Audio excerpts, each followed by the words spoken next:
Hi, I'm Maeve, and welcome to another episode of Coffee Date with Christ, your Bisaya faith-based podcast.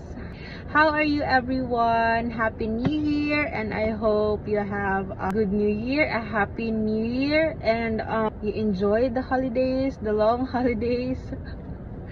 So, how was your week? How was your holiday? Kami dito mi sa among in-laws nag New Year, so as always that became our normal New Year, our norms nga mag New Year sa among in-laws, no. And as always, we've had a good New Year, a happy New Year. So how are you guys? I'm excited to do this again. I filmed this Saturday afternoon. I hope you read your Bible today. So right now, I'm going to read. Our topic for today is about doubts or worries. I'm going to read from Old Testament. And I love Old Testament, guys, because it makes me appreciate the existence of New Testament. It makes me appreciate more the existence of Jesus in New Testament, no? Kay lisod kaayo mabuhi sa Old Testament, and at the same time I was so fascinated about the idea of hearing God audibly, no? Kay karon dili na nato siya madunggan, kanina diri na nato siya madunggan, diri na siya ga-communicate sa toa sa Bible. Sa Old Testament, they can hear God audibly. Sila Moses, he even spoke to the Israelites, no, his people. So karon wala tayong ana, mao nang gitagaan ta niya og Bible, no. He is so good. He wants always to be in touch with us. And we have our Bible, we have Christ here, and we have our coffee, because this is Coffee Date. So yeah, so let's pray. I want to pray. Let's pray. Lord, we thank you for today, oh God. I thank you for this opportunity, oh God, to share your word, oh God, to share my reflection, oh God, what you revealed, oh God, Lord. I pray, oh God, that this message, oh God, will reach everyone's hearts, oh God, who will gonna watch, oh God, this video, oh God, Lord. I pray, oh God, Lord, that you will speak to each one's heart, oh God, Lord, especially, oh God, to those who need this, oh God, Lord, and to those mommies, oh God, Lord. I pray, oh God, Lord, that this message, oh God, your word, oh God, will speak to them deeply, Father, Lord, in Jesus' name. I pray, oh God, that you will receive your love, oh God, Lord. They will feel your love, oh God, through this, oh God, Lord. I cancel, oh God, every spiritual blindness, to Father, Lord, in Jesus' name. Every misunderstanding, oh God, Lord, kanang misinterpret ang word, oh God, Lord. I cancel that, Father, Lord, in the name of Jesus. Help me speak your word, oh God, Lord. Let it be, Lord. Ikaw dyan ang mag-lead, oh God, no. Holy Spirit, take over. Help me to relay your word, oh God, properly, oh God, in Jesus' name. Let it be na ikaw ang mag-lead, og dili ako. I cancel my own opinion in Jesus' name. Use me as your mouthpiece. Bless your mouthpiece right now, Father, in Jesus' name. Holy Spirit, take over in the name of Jesus. Amen. Okay, so we're gonna read from Numbers, kasi Numbers na anak ko sa Deuteronomy, no, but the Lord convict me to read again what I've already na-devo na ko. So this is the moment where naabot na sila dito sa promised land. Pila ka years, 40 years nila sa wilderness, na sila sa promised land. Numbers 13 verse 25. After exploring the land for 40 days, the men returned. This is the time nag-explore nila ang land, because nag-suggest ang mga leaders, no, na ilahasang i-explore ang land bago sila mo enter sa promised land. So after exploring the land for 40 days, the men returned to Moses, Aaron, and to the whole community of Israel at Kadesh in the wilderness of Paran.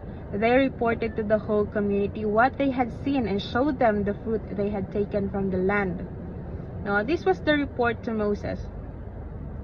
We entered the land you sent us to explore. Then it is indeed a bountiful country, a land flowing with milk and honey. Here is the kind of fruit it produces. But the people living there are powerful, and their towns are large and fortified. We even saw giants there, the descendants of Anak. The Amalekites live in the Negev, and the Hittites, Jebusites, and Amorites live in the hill country. The Canaanites live along the coast of the Mediterranean Sea and along the Jordan Valley. But Caleb tried to quiet the people as they stood before Moses. Let's go, nag-ana si Caleb. Let's go at once to take the land. Ana si Caleb. He said, we can certainly conquer it. Ana si Caleb. No, very confident. And then, but the other men who had explored the land, di ba 12 sila, including Caleb, 12 sila. The 11 men who were with him, ana sila, we can't go up against them. They are stronger than we are. Ana ang iban nga leaders nga nag-explore. So they spread this bad report about the land among the Israelites. The land we traveled through, mao ni ilang report, gilang gi-spread, ilang gikalat sa community, mao ni ang ilang gihatag nga impression to the people of Israel, no, mga Israelites. Ana sila, the land we traveled through and explored will devour anyone who goes to live there. No, all the people we saw were huge. We even saw giants there, the descendants of Anak. Next to them, we felt like a grasshopper, and that's what they thought too.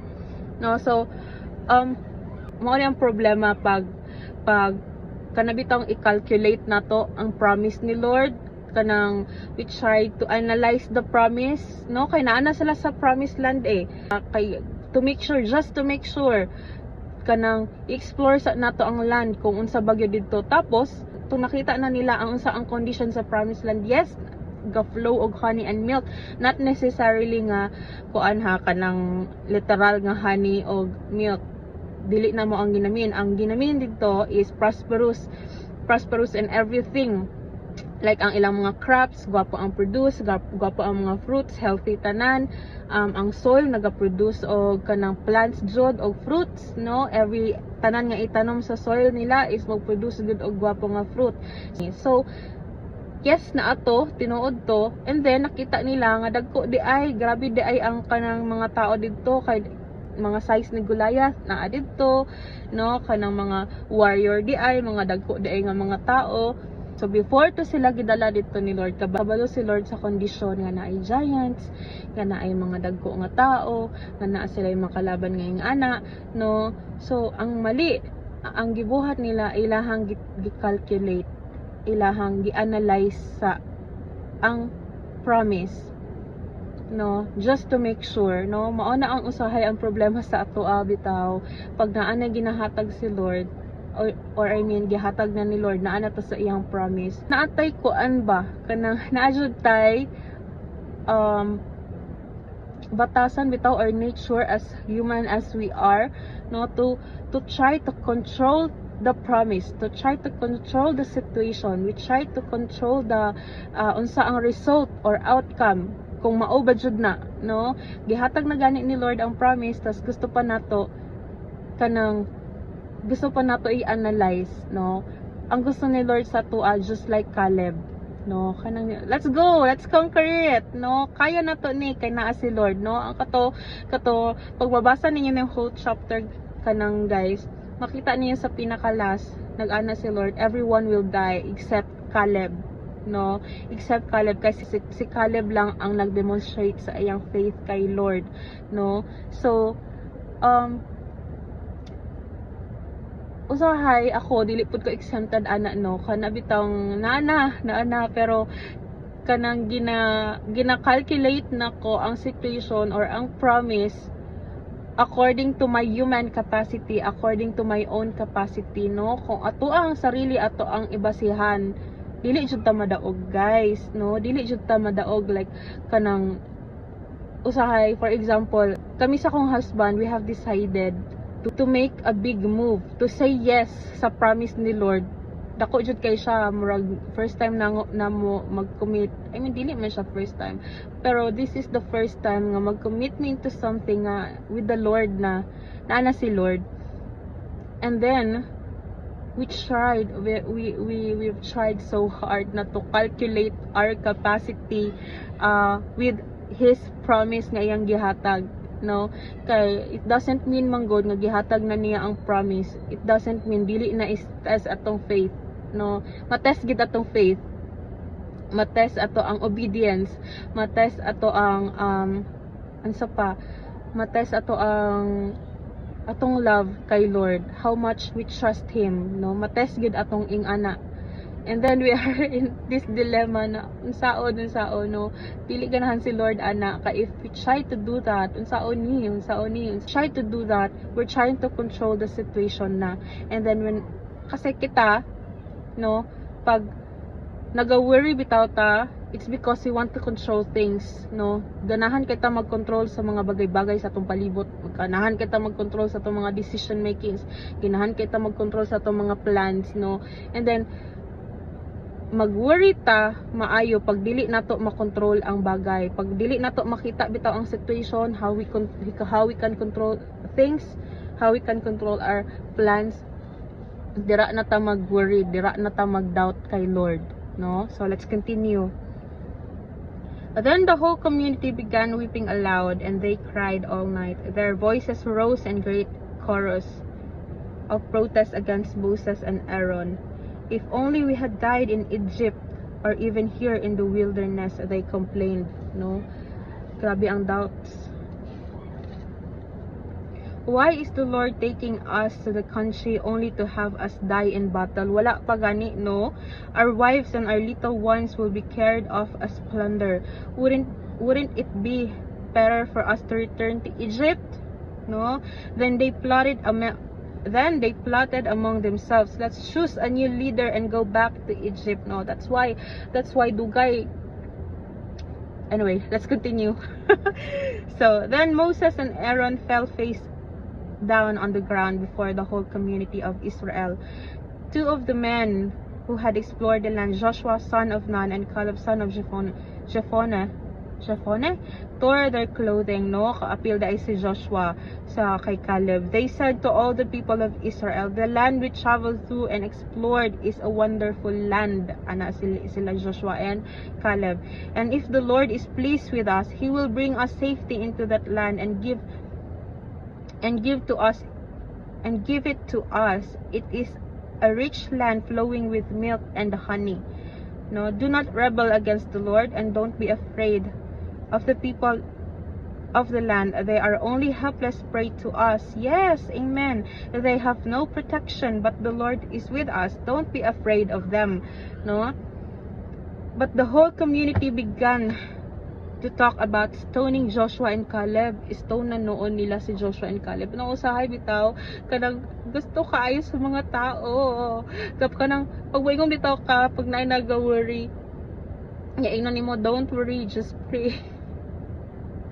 Don't worry, just trust the Lord. Ikaw na noon ang lain, kay ikaw na noon ang lain, ina na noon kag insensitive ka. No, there is no way. That's the reality. Mao jud na ang way. Mag-pray jud ta. We trust the Lord. We read the Bible, no? We read His word. Mao jud na ang way. There's no other way, no? So lisod kaayo pag naay mga kana situations, unwanted uncertainties, tapos moingon ka, just pray, just trust the Lord.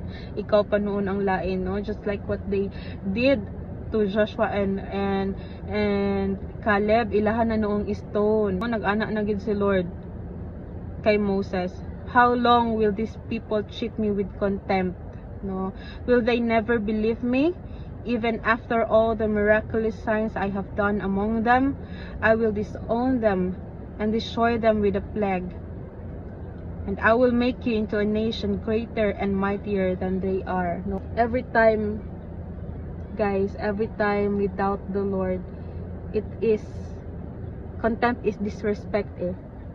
Every time we doubt, every time we worry, no, we are disrespecting His authority. We are disrespecting His sovereignty. We are disrespecting His lordship.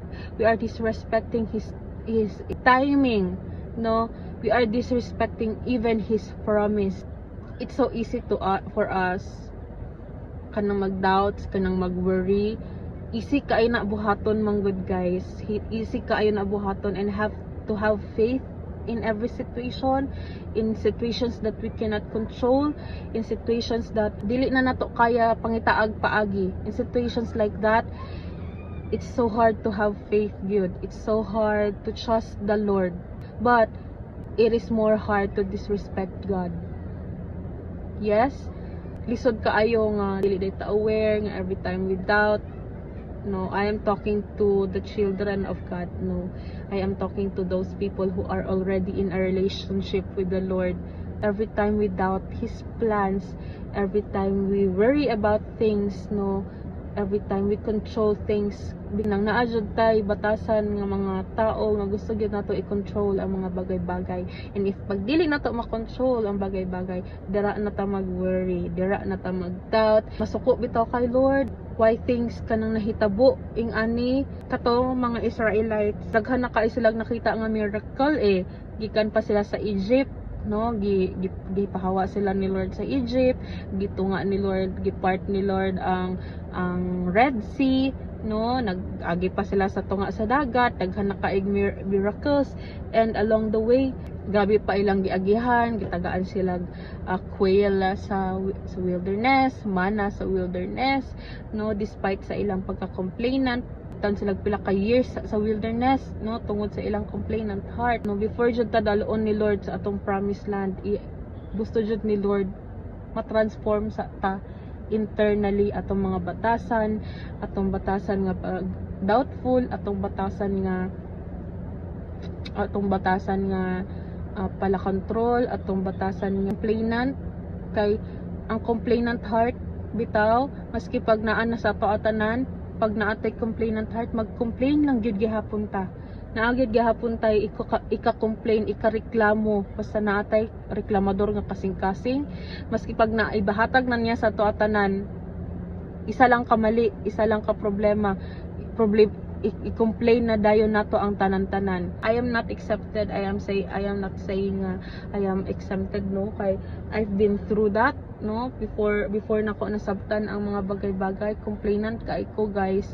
Complainant kay ko kay, as you all know, I have 5 kids, and ang ilahang gap is gamay lang jud. So nag-abot sa time nga na ako'y baby and na ako'y toddler, dili gyud siya dali. Like naabot sa point nga wala na jud ko'y tulog-tulog, no. And I realized, napansin ako nga the more nga naga-complain akong heart, the more nga nalisdan ko, no. The more nga kanang na-feel gid nako ang situation, nga the more nga na-feel nako ang situation nga na ako'y bata, nga na ako'y baby and I have toddlers. Kay akong husband, guys, is BGMP, jail officer siya, and of course, pag ingana ang work, wala jud na always sa balay, no. Like 7 days siya naa sa work, 7 days siya. Pag naa siya, yes, maka-rest ko kay naga-help jud na siya. Pero pag ako lang, no, kanang lisod kaayo. Dugay kayo ang transition, dugay kayo nako na realize nga gusto dai ni Lord tanggalon ako ang complainant heart. Kay grabe gid ko magreklamo sa una, guys. Kanang maghilak jud ko, Lord, why are you doing this to me? Tama na. Pero no, I repent. No, repentance bitaw. When we repent, we change our mindset. No, I changed my mindset. I changed my mindset into this is my kids and this is an honor. No, it is a privilege to take care of my kids. I am a steward. Gitagaan ko privilege ni Lord na mag-take care of next generation. Gitagaan ko opportunity nga mag-raise og set of warriors in the Lord in the next future, no. So kanang this is not a burden, dili na burden sa kuha. I changed my mindset, guys. i-change na ko ang kong mindset nga this is my job. I am not just their mom, but this is my job also to train them to obey Christ, to train them to follow Christ is the best job ever nga akong pwede mabuhat sa akong kinabuhi. And then, tong katuna akong naging mindset, guys, na feel na ko akong purpose. I woke up every day nga ginabuhat na ko akong purpose, and that makes me fulfilled.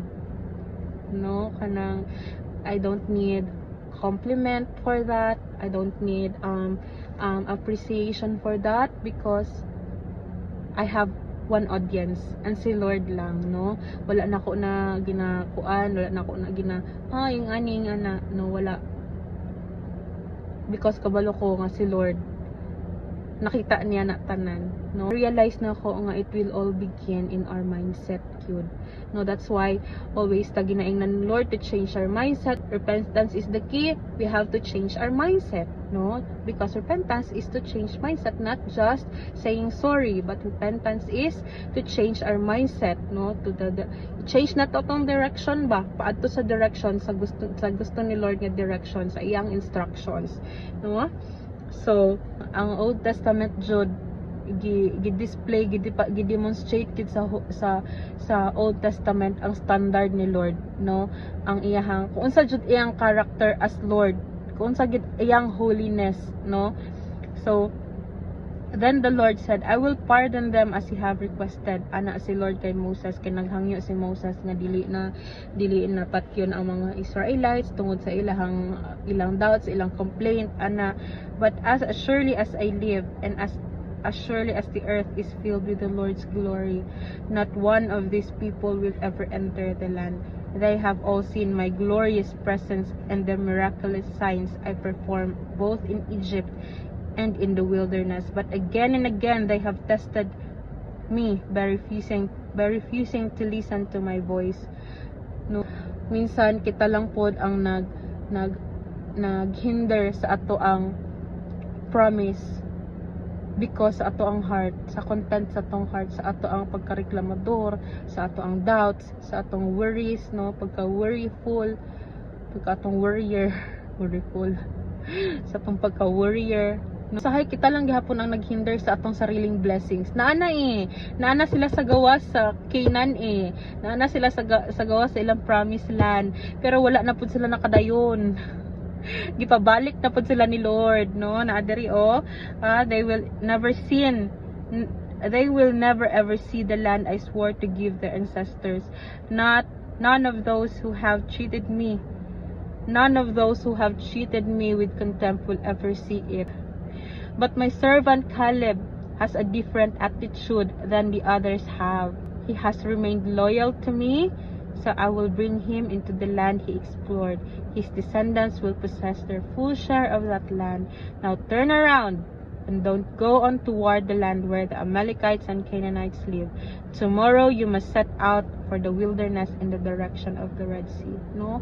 So tungod sa ilang kareklamador, guys, dili jud ihatag ni Lord ang iyang promise sa ato pag ang atong heart dili pa right sa iya, no? Pag atong heart reklamador, kay maski pag ihatag niya ang promise niya nga car, maski pag ihatag niya ang promise niya na house, maski pag ihatag niya ang promise niya na career, maski pag ihatag niya ang promise niya nga family, pag ang atong heart wala gyapon na change, pag atong heart reklamador gihapon, grabe ka doubtful, maski pag ihatag na niya tanan, magreklamo, makareklamo lang gihapon ta, makadoubt lang gihapon ta, magworry lang gihapon ta, no? Because wala na to gi-learn paon sa mag-trust, paon sa magtanggalon ang ato ang complainant heart, paon sa mag fully trust kay Lord.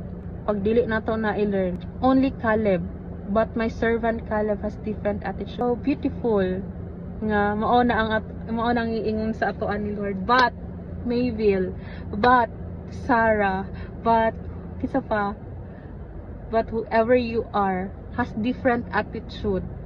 But Mayville trust me, but Mayville never doubt me, but whoever you are trusted the Lord, but whoever you are never doubted the Lord, no, has different attitude. How beautiful it is nga mao na ang maingon ni Lord sa tuwa. Loyal ka, loyal ko, loyal kang tang tanan. I will bring him into the land he explored, no. It's okay to explore the land, no. Kay kato apil man si Caleb ug si Joshua sa pag-explore sa ila promised land. It's okay to explore the promise. It's explore ang career. It's okay to explore ang imuhang car kung tama, kung unsa nice ba ni ana. But it is not okay to calculate it, no. Kay the moment we calculate the situation, the promise, maghatag man gud na og kanang fear, maghatag og ma-afraid ta, maghatag og doubts, maghatag og worries. Before na ihatag ni Lord, pag promise ni Lord, before na niya ihatag, kabalo siya sa imong capacity, kabalo siya sa atong capacity, kabalo siya sa unsa lang ang atong kaya, unsa lang atong mahatag, no. And wala siya nangayo sa ato kung unsa ato ang ihatag.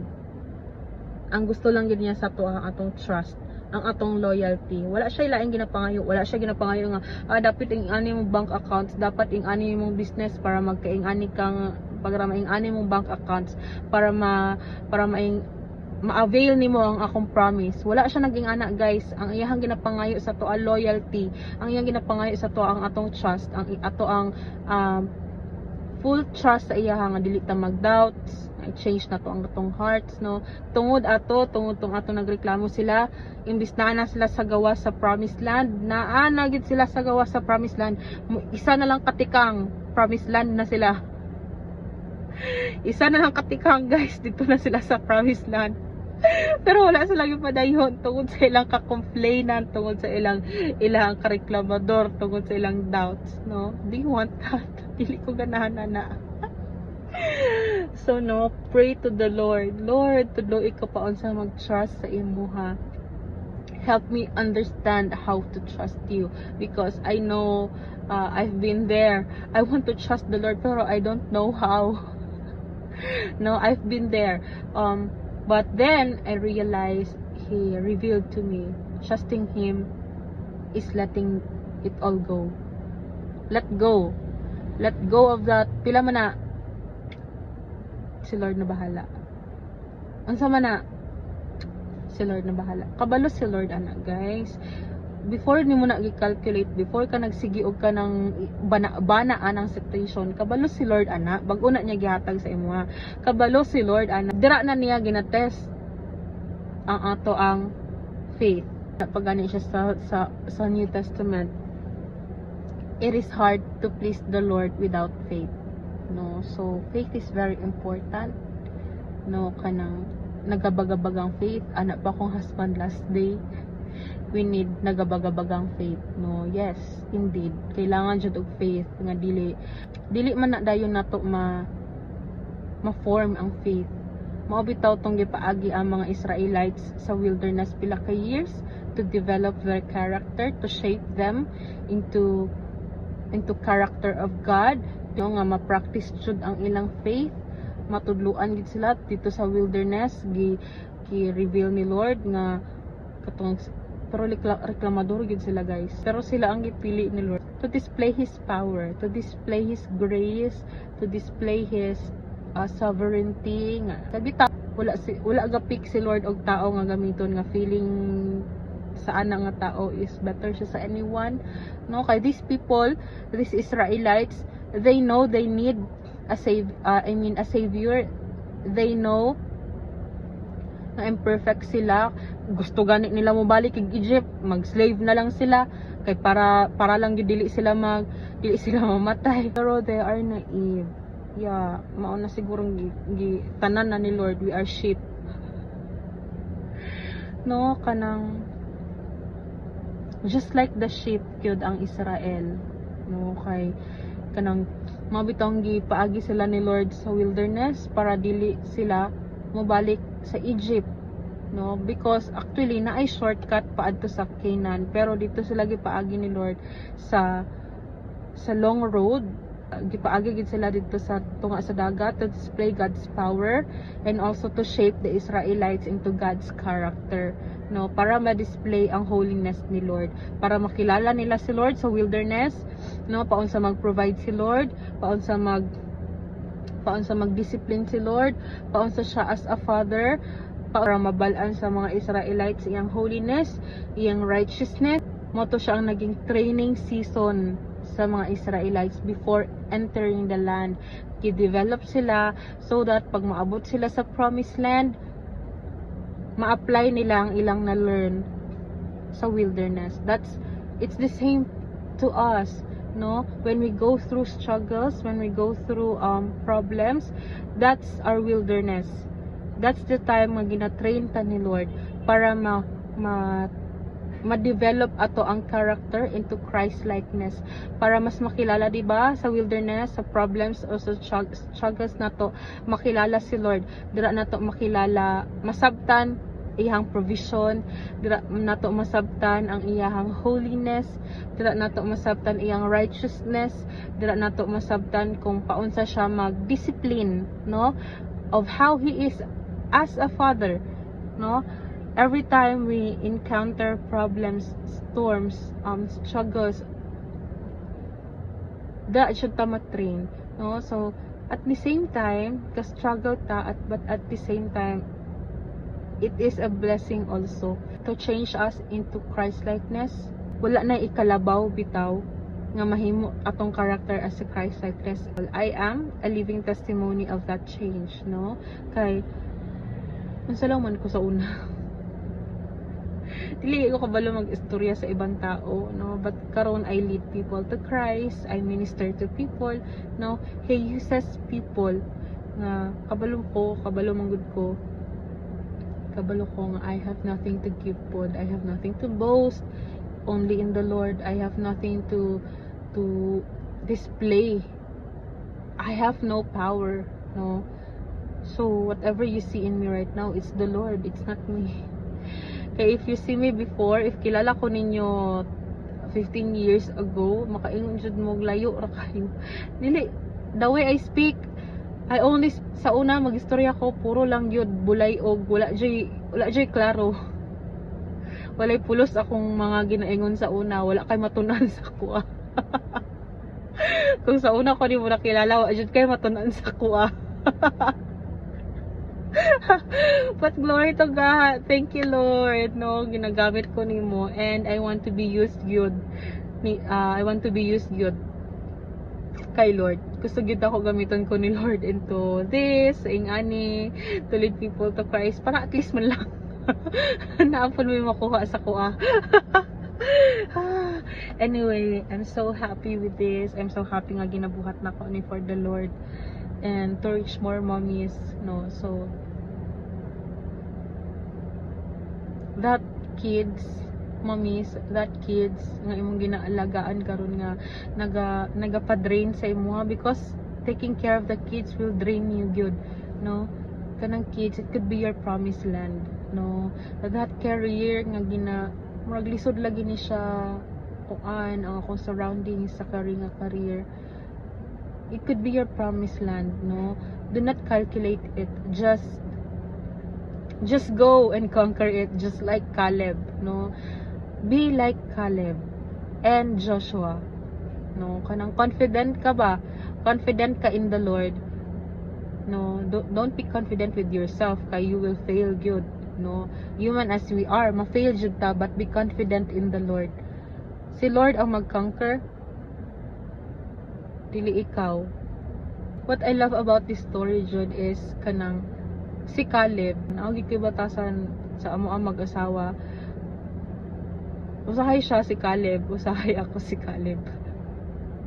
Usahay siya ang people of Israel, usahay ako ang people of Israel, no. So it's so good nga kamo mag-asawa na agid kay Lord, na agid kay relationship kay Lord. Kay usahay ang isa luya, ang isa usahay luya, pero magbirahanay mo pataas ba, no. Just like the last time nami kanang gamay lang kaayo na situation, and then nag-doubts na dayo na tama ba gyud ani ana.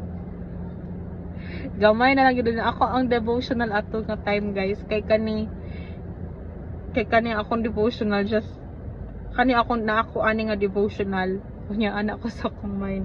Ang devotional na ko ato nga morning kabi like Caleb, tapos gabiin na ako gamay na lang jud Lord, hapit na ko ma Moses. Gamay na lang jud hapit na ko ma people of the Israel. So yeah, I'm so happy that I get to understand this. Kaysa una, pag magbasa ko aning Old Testament, pili kayo na ko ni masabtan. So si Lord lang gid mag-reveal na maskin sa ani mo maskin sa balik-balik ang Bible guys. Maskin sa ani mo nagbalik-balik sa imong devotional, mahuman imong devotional kay pag mahuman namo ning revelation, balik man pud mo Genesis, no? Kadili man mahuman ang relationship kay Lord, dili man mahuman ang communication. Every devotional good guys, lahi good naagi i-reveal si Lord nga lahi, maski pag the same imong ginabasa every year, naagi siya i-reveal nga lahi, no?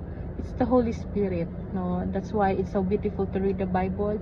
If you're looking for a manual in life, don't look sa mga books, do not look sa internet, sa mga influencers. Diri ka magbasa guys, naa diri ang manual sa life on how to live your life to be in order, naa diri sa Bible, no? Tuduan ta ni Lord diri sa Bible, no? Every time you read, pag dili man kaning Bible, dili jud nato ni masabtan kung ato ang mind. Yes, everyone can interpret the Bible, anyone can read the Bible, everyone can interpret from intellectual capacity, pero not everyone can have a revelation from the Lord. Okay? Dili tanan pwede ninyo ni-interpret kamo-kamo lang, nganing ana from intellectual capacity, pero dili jud ninyo makuha ang revelation nga gusto i-reveal ni Lord pag walay Holy Spirit. That's why every time you read the Bible, the Bible, you invite the Holy Spirit. You invite Him nga siya ang maghatag sa revelation. You always pray before reading the Bible, because you cannot understand this spiritually if dili ka magpray, if dili nimo invite ang Holy Spirit, no? So I hope you learned something today. I hope it ministers to you. I know it's not I know it's so hard to discipline our spiritual life. It's so hard to not doubt, it's so hard not to worry, because as human as we are, naadyo tayong ana, no, murag syag ka ng inborn spirit, inborn nature, but with the Holy Spirit, with the Lord, it is very possible. Good, we ask help from the Lord, no, we ask help from the Lord. No, Lord, I don't want to worry, help me not to worry, help me how to not to worry, help me not to doubt you, no, because every plan nga ginahatag ni Lord, every plan, and guys, dili jud pud ta magdali, kay how can we know nga it is our promised land already if there's peace? First, di jud na mawala ang peace, because God is peace, Jesus is peace, di jud na mawala ang peace, no? Dili nato mahimong promised land. We cannot say that that career is our promised land if daghan kay tag doubt sa ana nga career and wala tay peace. Even in a relationship, no, pag walay peace, it's not from the Lord, that's not our promised land. Do not assume, maski pag unsa na siya kagwapo, maski pag unsa na siya kadaghang kwarta, pag walay peace, that's not our promised land. Ang job offer, pag walay peace, pag it will compromise your character for the Lord, in the Lord, if it will compromise your faith, if it compromise your righteousness, if it compromise the holiness of God, then that is not our promised land. Okay? Because everything nga gikan kay Lord, it comes with peace, no confusion attached, okay, no doubts attached, and you will have that feeling kanang rest, bitaw. You will have that rest feeling, peaceful feeling. Dili ka pressure. Okay, walay ma-compromise ng other areas of your life pag gikan kay Lord. No, kay pag ang dili gikan kay Lord, guys, mas kinsa pa nakagwapo sa opportunity, pag other areas of your life like your family ma-compromise, that's not your promised land. Si Lord dili lang man gud sa isa ka area mag-work si Lord sa tanan nga area sa life, sa ato ang life. Okay, so minsan mag-ingon ta nga kani nga opportunity nga nung pangit man ni nga nung naglisod man ko ani nga opportunity, it's because we assume nga mao na atong promised land. No, maski wala pa nato giway kailangan nato dibagi na ingon pud sa Bible, we test our conviction.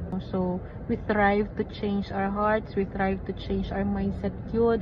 We repent, we ask for alignment sa kay Lord, na ma-align ng atong mindset, atong heart dira sa iyaha. Okay, we cannot do it alone pod. Changing our mindset, changing our hearts. We cannot do it pod gyud. No, it is only with the help of the Holy Spirit lang pod. No, so that's it. I hope you've learned something today. Until our next date. Kalimutan ko sa kong coffee.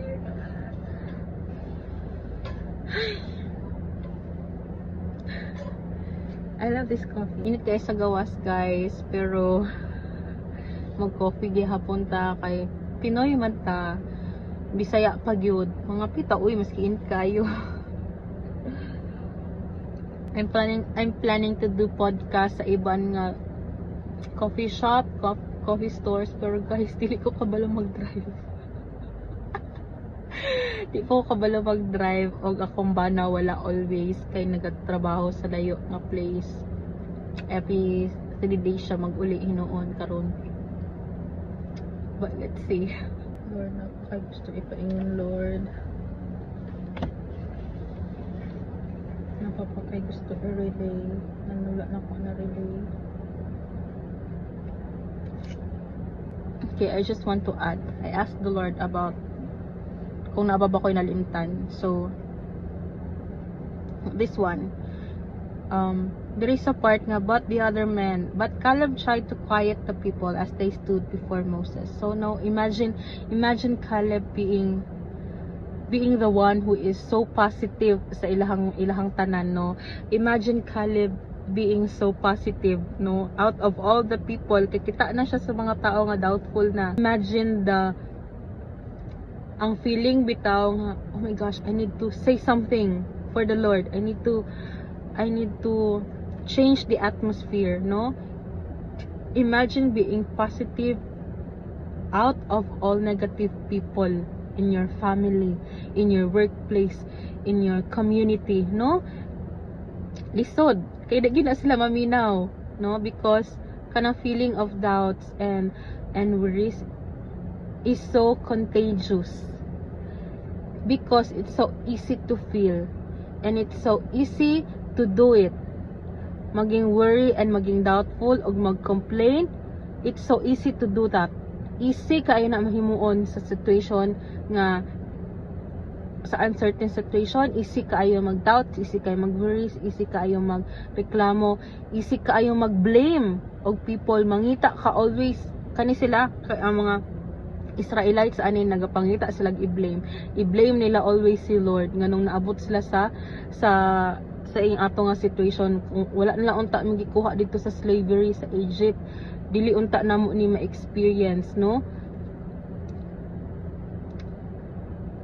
Because mao na ang heart, natural heart na to naana sa atong nature nga reklamador kay ta, and we are so ganahan kay ta mangita og i-blame, di ba? So wala si Caleb, let's go at once to take the land, he said. We can certainly conquer it. Makuha lagi nato na. Tara na, ato na nato, kaya lagi nato na, no? Grabe ang confident kay kaila siya kay Lord, kakita siya na remember niya ang gipangbuhat ni Lord sa wilderness, na remember niya paunsa sila gikuha ni Lord sa Egypt, paunsa niya na witness niya, na remember niya. Just note, sila tanan naka-witness sa gibuhat ni Lord, pero few lang ang maka-remember sa goodness ni Lord in uncertain situation. The other men who had explored the land with him disagreed. We can't go up against them. They are stronger than we are. So they spread this bad report about the land among the Israelites. The land we traveled through and explored will devour anyone who goes to live there. All the people we saw were huge. Guys, when someone tells you an information to make you discouraged, to make you doubtful, do not accept it. No, there is always some people in our lives, to give us discouragement, to inflict doubts, to inflict worries. Do not accept it. Rebuke it in the name of Jesus. Be like Caleb. Remember the goodness of the Lord all your life. Gikan pagamay nimo, gikan hasta karon sa stage nga ni, you remember kung sa ang mga goodness ni Lord. Always remember that.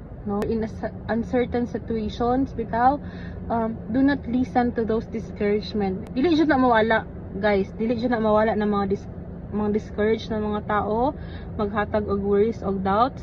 Dili jud na sila mawala, but it is in your capacity to choose kung mutuo ka, kung dawaton nimo ng discouragement nga na, or imuha ng i-rebuke. Because discouragement, doubts, worries, contagious gid na sila. Si kay nabuhaton mong good, dali ra kay mag-worry. Imuha gyud ang choice kung mutuo ka sa imong sa discouragement or sa encouragement. Be like Caleb, be encouraged. Be confident in the Lord. There's someone na maghatag og information sa imuha or advice, maghatag og advice sa imuha, and it makes you discouraged, ma-discourage ka, imbis tudloan ka og faith, wala gid tudlo sa imo ang faith, then do not accept that advice. Always go back to your Bible. Naa diri ang imong encouragement, naa diri ang advice nimo. Not every information kailangan nato dawaton, not every information ato ang paminawan, not all information atong i-absorb. Some information needs to let go, some information needs to filter, kung unsa lang ang align, unsa lang ang align sa character ni Lord, mao lang na atong dawaton. We entered the land you sent us to explore, and it is indeed a bountiful country, a land flowing with milk and honey. Here is the kind of fruit it produces. But the people living there are powerful, and their towns are large and fortified. We even saw giants there, the descendants of Anak. Ang mga Israelites, they still have, mas kinakagawas na sila sa Egypt, that slavery character, that slavery identity. They don't have that warrior, wala sila warrior identity bitaw nga, let's go, conquer it. Wala pa sila ing anak. Nakagawas tuod sila sa Egypt, sa ilhang chains, nakagawas tuod sila sa strongholds, pero dala-dala gyapon nila ang character. Whatever man ang ato ang, kung asa man tagikuha ni Lord na slavery, leave it all behind. So that we can enter our promised land. Leave it all behind. Sa man ang slavery nga gikuha ka ni Lord, wrong relationship ba na, victim mindset ba na, orphan spirit ba na, strongholds sa orphan spirit, kanang feeling nimo walay nagalove sa imuha, feeling nimo you're not worthy, feeling nimo you're not supposed to achieve things, you are not meant for greatness. If kitanggal na ka ni Lord ana nga strongholds, leave it all behind. Ayaw dala ang gusto ni Lord ibili nimo sa Egypt, so that we can enter our promised land. We cannot enter the promised land if dala-dala gyapon nato ang Egypt. Yes. And the moment nga calculate me, rebuke me ni Lord, mo ni yung rebuke. Do not calculate the promised land. So it's so good nga gabasa jud tag Bible. It's so good nga ga-devotional ta. It's so good nga na ta relationship kay Lord, because mag-guide jud ta sa tong life, no? Life is not perfect, no? It doesn't mean nga pag nata kay Lord perfect na atong life. Dili pud yun. Kay how can we learn to trust Him if everything is perfect? How can we learn to not to worry and not to doubt if perfect ang life, no? How can we learn to stand or to be dependent in the Lord if everything is perfect? I thank you for watching this. I thank you for being with me, and I hope you still continue to watch sa mga next episode pa. Daghan pa tag episode hasta maabot si Jesus, until we see Jesus face to face. We're going to do this. Okay? Kaya giingnan ko ni Lord, don't forget what I need you to do. Dire po na siya gaingon sa Bible. To everyone who is watching this, nga gusto magka life group, I would like to invite you all for a virtual life group. We will meet once a week virtually, 1 hour a day, 1 hour in 1 week lang ang atong meeting. And what we're gonna do there, I'll teach you how to do devotional. We're going to meet, we will talk about intimately, kay we will share, you can share to me and you can share to each other, you can learn from each other, I can learn from you, you can learn from me too. So yeah, at least may istoryahan ka as mama. Diba, kanang no judgment here. Kahit 5 lang tayo, okay lang na. So that the lesser we are. And pag magdaghan na ta, separate lang na to atong meeting, so that everyone can share, everyone can talk, everyone can speak, everyone can share. Yeah, so I'm so happy to do this. I mean, I'm so happy that I get to do this, that I have an opportunity to reach other mommies, other women. So thank you everyone. Thank you for watching. Until next time, drink your coffee and read your Bible and pray and say something nice today. Say something nice to people around you today. Say something beautiful. Affirm someone today. Relay your love. Relay Jesus' love to someone today. Okay. Bye bye everyone. Thank you so much for watching. Until next time. Bye. And Hi, you Amit, and enjoyed welcome to another holidays, episode the long of Coffee holidays. Date with Christ. So Your how's Bisaya your faith